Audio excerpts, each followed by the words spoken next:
Well, Margaret, thanks for taking a minute to stop by the podcast. I'm really looking forward to our conversation today. Let's get started with just a nice big loaded question here.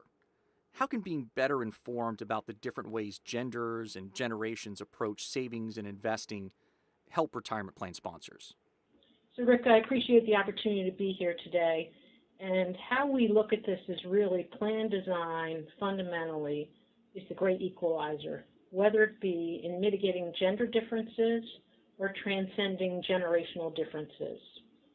It's plan design considerations such as auto-enrollment and defaulting target date funds, two of the major examples of automatic plan design that have the effect of neutralizing these types of demographic differences.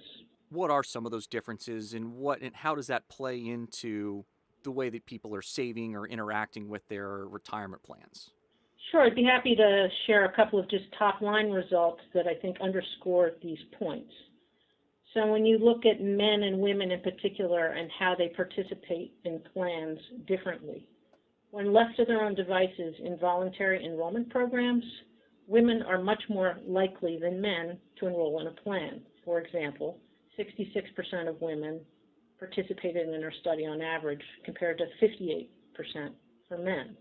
However, when you introduce an auto-enrollment feature to the plan, suddenly they're at the exact same participation rate of 89%. So that's a great example of that equalizer I was talking about a minute ago. And we look at contribution rates across age cohorts, and we compared age cohorts across a 10-year period.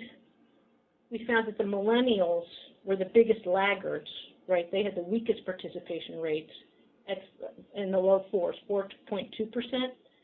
Yet when you introduced auto-enrollment, they saw a striking gain of 2.4%. They went from 4.2% to 6.6%. Wow. So a big delta there as a result of auto-enrollment. And the last example I would give along these lines, just sharing more data, I hope I'm not overbearing you with data here, is that we looked at equity allocation, so portfolio construction, comparing millennials pre-auto-enrollment and post-auto-enrollment.